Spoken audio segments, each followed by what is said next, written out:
11 most underrated Spider-Man villains. If you were kicking about on the pages of comic books since 1962, it'd make sense for you to have a few not-so-noteworthy villains to beat up in your spare time. Every comic book superhero in existence has a diverse and extensive pantheon of rogues dedicated to taking them down. The more popular they are, the more bad guys they end up facing. And considering the fact that he is Stan Lee's favorite comic book character of all time, it only makes sense that Peter Parker's Spider-Man has often gone up against the worst scums that New York City has to offer. Now entering its 6th decade in publication, the Webslinger has faced the who's who of Marvel's cosmic pyramid of supervillains, and boasts one of the most iconic supervillain factions ever seen. Spider-Man No Way Home made webheads all over the world go rabid with anticipation, as we finally got to see the Sinister Six in a live-action Spider-Man film.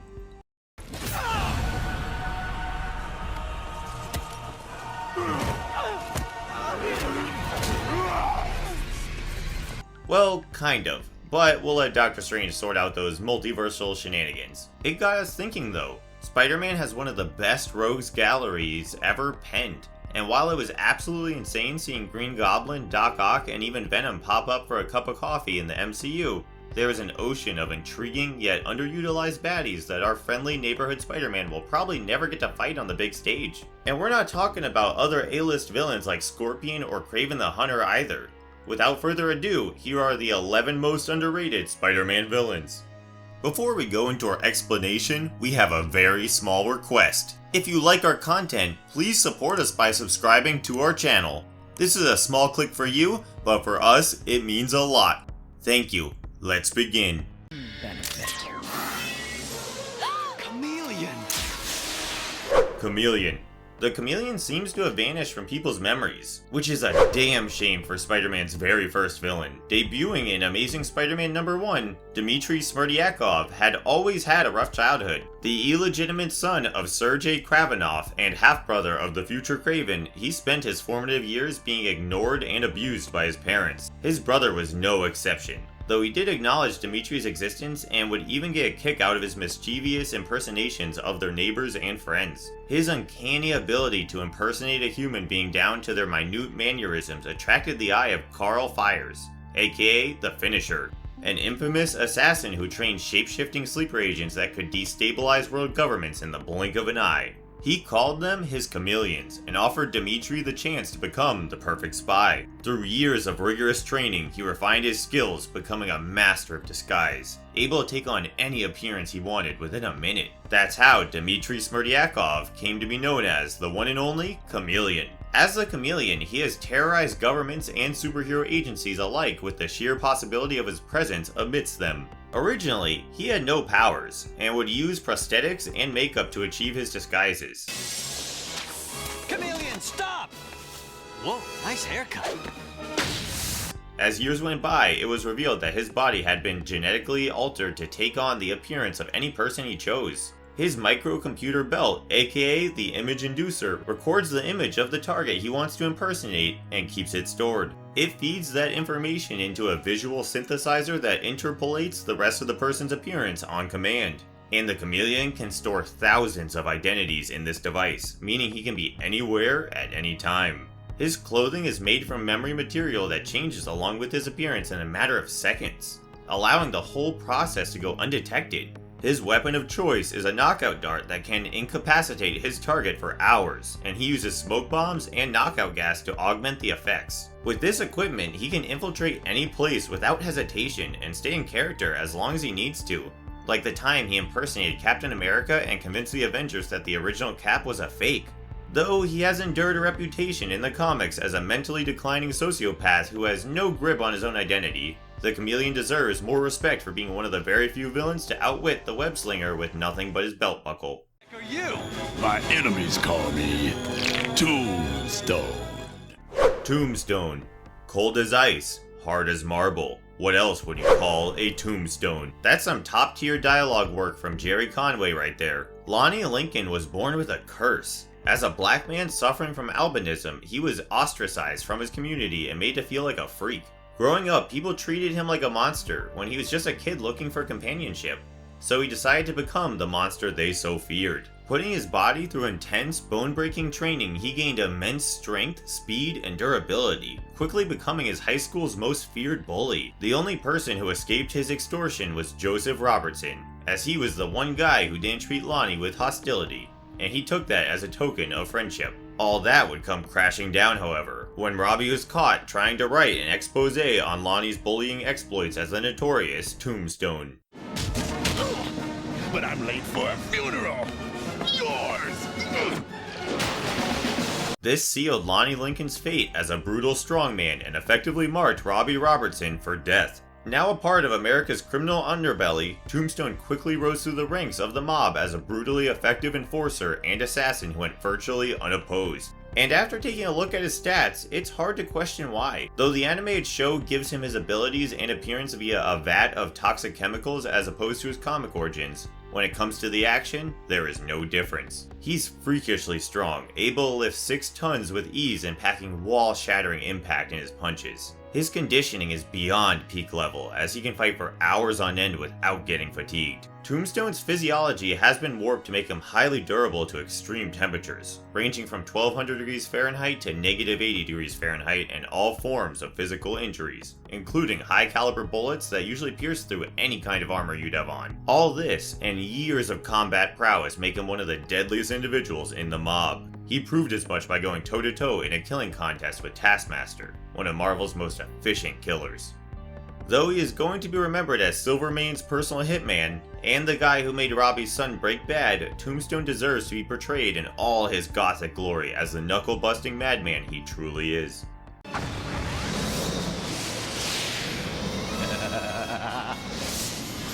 Goblin.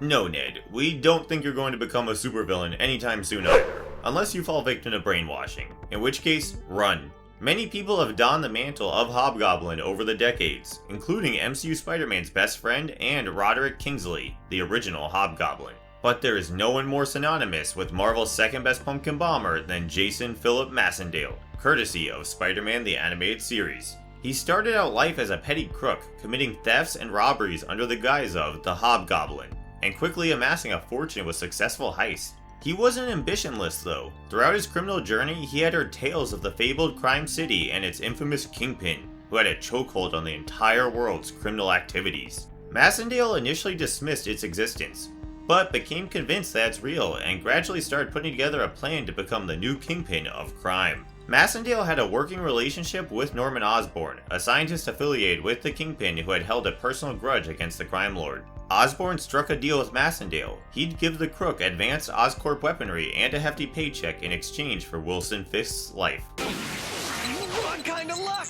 What a nice surprise! They are!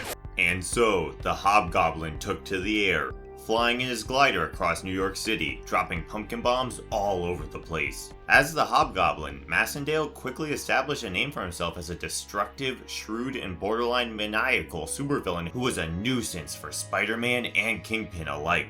His Goblin glider was top of the line, and with the upgraded version, he had 2 of these flying mechanical menaces. He carries a variety of bombs to stun, injure, or incapacitate his enemies, along with a collection of razor-sharp throwing blades and a laser gun to blast his foes away. Hobgoblin is smart enough to snuff out treachery and dissent, and then manipulate it to his advantage, as he did for his short reign as Wilson Fisk's replacement. In the animated show, he even got his hands on the Time Dilation Accelerated, giving him the ability to portal off to faraway locations within seconds. Though not as integral to Spider-Man's character development as his green counterpart, Hobgoblin is an iconic Spider-Man villain nonetheless, that has faded into obscurity and deserves an explosive comeback. This is why they call me the Shocker. So, very painful?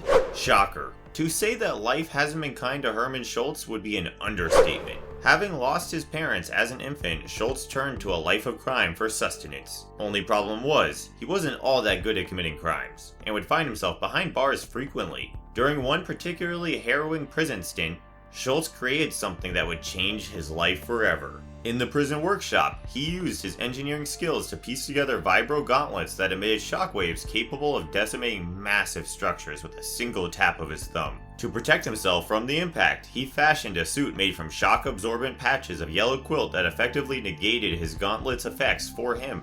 Now going by the Shocker, Schultz operates as a mercenary for hire and has been doing dirty work for the mob ever since, especially for Silvermane. His might be, mine isn't.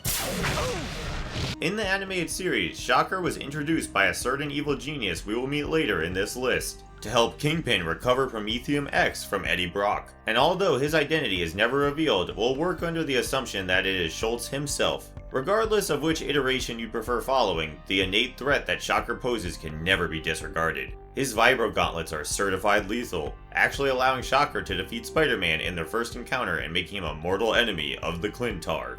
Future upgrades to his suit amplified his battle strength. At one point he was able to emit shockwaves from any part of his suit, making the gauntlets a fatal red herring. He also has a shock shield that protects him from the impact of his enemies' blows, and has allowed him to get away without a scratch on many occasions. Though he ranks lower on Spider-Man's Rogues Gallery, Shocker deserves all the love he can get, and it was a delight to see not one, but two Shockers in Spider-Man Homecoming. Long live the legend of Quilty. This is pure adamantium. No damage, no foul. Hammerhead. If banging your head against the wall could solve all your problems, then Hammerhead should be your personal mascot. Most of the villains on this list have dealt with some form of childhood abuse and/or trauma, but Hammerhead probably got the worst of the lot. Having escaped the Soviet Union as a young kid, Hammerhead's family settled in the Italian-dominated New York City. A young Hammerhead would often impersonate Italians in order to blend in, a habit that earned him savage beatings from his father, often with a hammer. And if you have any idea of poetic justice, you already know what happens next. After enduring needless persecution from his peers and family, Hammerhead's sanity snaps in twain, and he decides to become a part of the mob. His initiation assignment required him to murder a close friend of his, whom he promptly executes without hesitation. He then goes after his father, albeit with a much bigger hammer than the one he used to get beaten with. Having severed all ties with his past, Hammerhead becomes an enforcer for the mob. Vicious but effective and feared throughout NYC. We got an armored car in the basement. Thank you for the assistance, Hammerhead. During a fateful bar fight, he gets his skull bashed in, which is then replaced with metal and eventually adamantium, the strongest metal known to mankind, besides vibranium. This has a twofold effect on him. It makes his upper body nigh indestructible and drives him deeper into the clutches of madness. Despite his mental instability, or perhaps because of it, Hammerhead is an unstoppable physical beast. He can easily break through walls and reinforce steel, and is impervious to all damage from his waist up, making him extremely tough to tackle head first. Having spent several years as a mob enforcer, he is extremely adept in hand-to-hand combat and always gives Spidey a run for his money. He also carries several 1920s themed firearms, with a Tommy gun being his weapon of choice. Though he was introduced as Silvermane's trusted subordinate who then switched allegiances to the Kingpin in the animated show, Hammerhead is a much bigger deal in the comics, operating his own crime family in direct competition with the aforementioned mob bosses. And with Vincent D'Onofrio's Kingpin recently showing up in the Hawkeye miniseries, we hope Hammerhead isn't far behind. Smythe, is that you? ALISTAIR SMYTHE. Speaking of Kingpin, now that he's in the MCU, we can't wait to see the Spider Slayers next. Kevin Feige, you know what to do.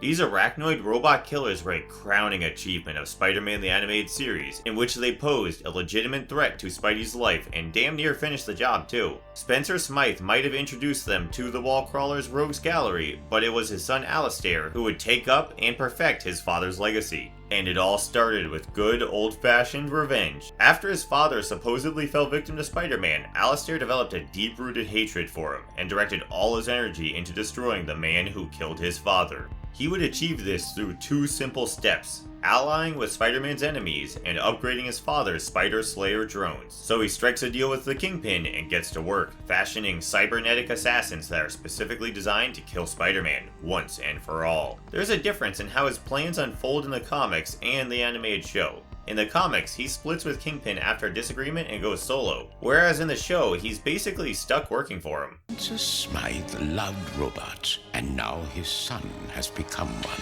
As cool as the hover chair looked, something tells us it wasn't enough to keep Smythe satisfied. Regardless of who he works for, the threat he poses to Spidey cannot be denied. He might be physically challenged, but his mind is the only weapon he needs. ALISTAIR's Spider Slayers were undoubtedly superior to his father's, capable of shooting out more than just capture nets. His Slayers were equipped with top-of-the-line projectile weapons, explosives, and laser guns that could inflict serious damage to its target. Later upgrades even gave them spider tracers like Peter's that could pinpoint Spider-Man's exact location at all times, much to his annoyance. In the show, the Slayers were designed like actual spiders and would combine to form a Megazord version of them that is just all kinds of metal. Smythe himself became the ultimate Spider Slayer, fashioning a bio-organic carapace suit that granted him abilities similar to Spider-Man's with a couple of shoulder-mounted lasers for good measure. Though last seen on a screen in 1998, his encounters with the superior Spider-Man have put him back in the spotlight, and we can't wait to see what he does next.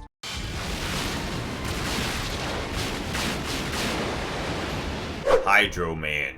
Sandman's aquatic cousin is mostly remembered for two things: being made out of water and stalking Mary Jane. Morris Bench was a good-for-nothing high school student when he first started dating MJ. Quite predictably, their relationship didn't last for too long, as his jealous and overbearing nature became too toxic for MJ to handle. And to make matters worse for him, he was expelled and forced to join the Navy by his parents to make something of himself. His life changes forever when he gets pulled to the bottom of the ocean with a mini submarine that cracks open like an egg and douses him with a gas that changes his body at a molecular level, giving him the ability to turn it to liquid form at will. Emboldened by his newfound powers, Morris tries to win Mary Jane back by giving her whatever she wants, and becomes a prolific jewel thief. He terrorizes NYC's jewel stores and Mary Jane, kidnapping her to force her to get back with him. While Peter is able to eventually stop him, Morris's unique body composition makes him one of Spider-Man's trickiest villains to date. Hydro Man draws his strength from water, so the closer he is to a large body of water, the more powerful he gets. Since he can turn into liquid form at will, physical attacks are useless, as he will simply shift forms to nullify the impact. Hydro Man is also hard to capture, as he can deconstruct his body and escape using pipes, drains, and any other structure that carries water through it. Even Peter's super durable web fluid is useless against this guy. It was only after he modified his formula to act like concrete upon water exposure that he was able to bring the aquatic menace down. Hydro Man catches a lot of flack for being a second-tier Sandman knockoff, but personally, we really like him. He kept Spider-Man on his toes, has a distinct skill set, and deserves to be more than an elemental projection concocted by Quentin Beck. So here's hoping Morris Bench turns up in future Spider-Man films.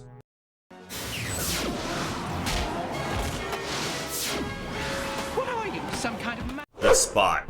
If a man as goofy as Spidey bursts out laughing when he hears your supervillain name, you might have to consider a serious all-around makeover for your gimmick. But don't let all the puns and jokes fool you. He's the only guy who's been able to attack Spidey from his blind spot. Damn it, we fell victims to the pun virus again. Anyway, let's talk about this dimension-warping mad scientist whose costume would make Jim Carrey's Riddler look like he's wearing a three-piece, shall we? Jonathan Owen was a brilliant MIT graduate with a PhD in engineering and a focus on interdimensional technology. In the animated show, he was developing this technology for Stark Enterprises, when Tony Stark told Owen to shut down his project indefinitely. Enraged by his dismissal, his paranoia led him to believe Stark wanted the tech all to himself, which put Owen firmly in the clutches of the man whom he originally worked for in the comics, the Kingpin. Wilson Fisk funded Owen's project for creating the Time Dilation Accelerator, and his efforts seemed to have succeeded when his machine opened a black hole in the middle of the lab. I can be here, or here, or here, before you... That's when everything went wrong. Owen got sucked into the spotted dimension / limbo, where the dimensional portals stuck to his body like leeches on human flesh. They didn't drain his blood though, they gave him the ability to teleport pretty much anywhere he wanted, and that's how the Spot came to be. Kind of a lame origin story, we agree, but there's nothing lame about his powers. As we've already mentioned, the Spot's main power is teleportation, which he can utilize via the multiple portals stuck to his skin. He can move these portals to any part of his body or immediate environment, improving his defense and allowing him to strike from any direction. Given that he technically travels through limbo to get to his target, it's impossible to detect him coming. He didn't even trigger Peter's Spidey sense when he attacked him, and that is a huge deal. Though his short-lived stint as a supervillain was essentially a plot device for the Hobgoblin's eventual takeover of Crime City, the Spot deserves to be on this list, even if it's just for his costume.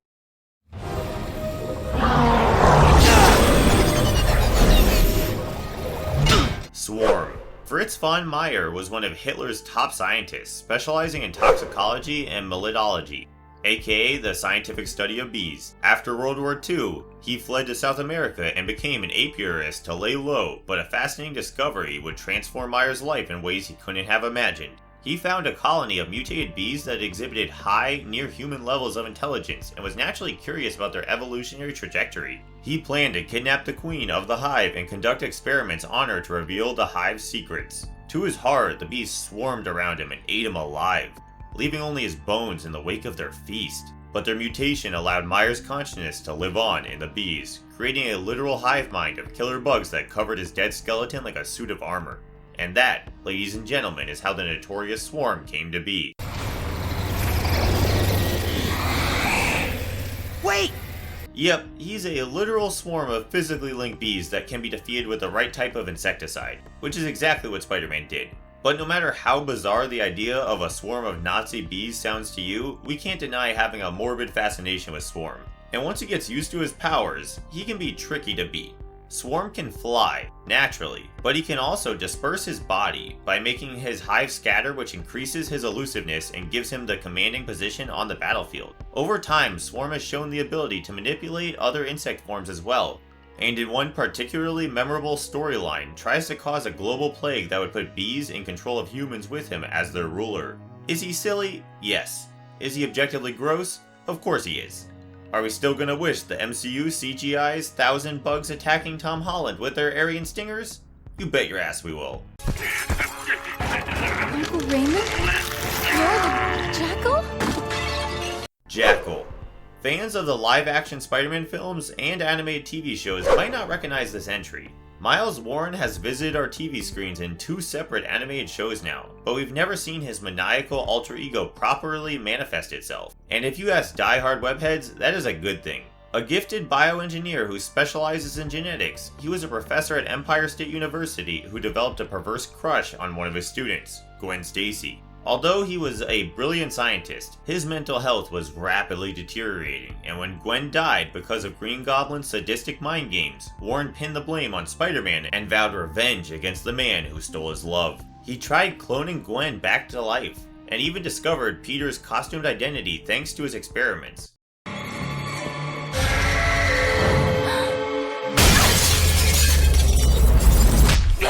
But alas, his first couple of failures removed any vestige of sanity from his mind and drove him completely insane. Donning a new suit that gave him vastly enhanced physical capabilities, he became the Jackal, a vicious genius drowning in lunacy who became convinced that cloning was the key to immortality.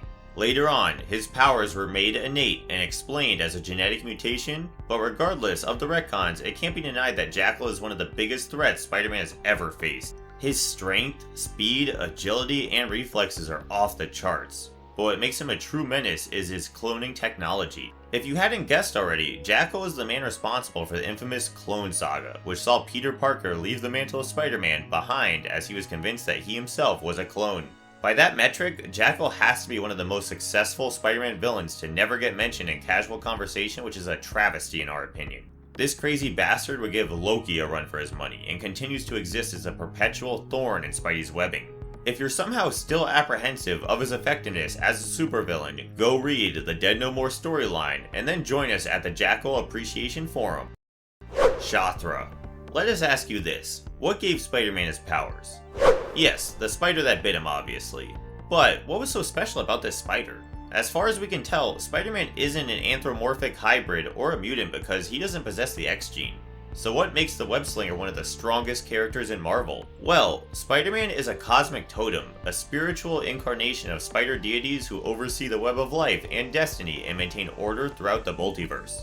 He is literally half man, half spider with a feral side locked deep within him that surfaces in the form of the Man-Spider. It's hard to wrap your head around at first, but basically, Peter Parker is both man and spider and has been suppressing his arachnid half for years to function like a normal human being. But every predator is someone's prey. And if Peter is a totemic spider, then he needs to stay miles away from a totemic spider wasp, which is exactly what SHATHRA is. When Doctor Strange helped Spidey capture Shade, he accidentally allowed SHATHRA to pick up Peter's scent in the astral plane. Deeming him to be the perfect meal for her children, SHATHRA pursues Peter to Earth and proceeds to absolutely wipe the floor with Peter. See, Peter resists his spider side, which gives him measured control over his powers. SHATHRA has fully embraced her totemic identity, and as such possesses powers far beyond comprehension. She has all the regular upgrades: super strength, agility, stamina, durability, and the list can keep going on. Her unique physiology gives her razor-sharp claws and stingers that can paralyze Spider-Man's neural system almost instantly. Her sense of smell is so strong that she can sniff out Peter's location from the other side of New York City, and she can project portals that allow her to perform interdimensional travel. On top of that, SHATHRA's healing factor is at par with Wolverine's, and her wings give her the power of flight. It was only with the help of Ezekiel Sims that Spidey was able to defeat this cosmic creature, giving into his spider half and relying solely on instinct. Though she has only made 2 storyline appearances, SHATHRA is a Lovecraftian enigma we would love to see on the big screen. And maybe, just maybe, Across the Spider-Verse will fulfill our wishes. And if you liked our content, don't forget to leave a like and subscribe to us if you haven't already. Have a good one and be safe. Thanks everyone. Wake up!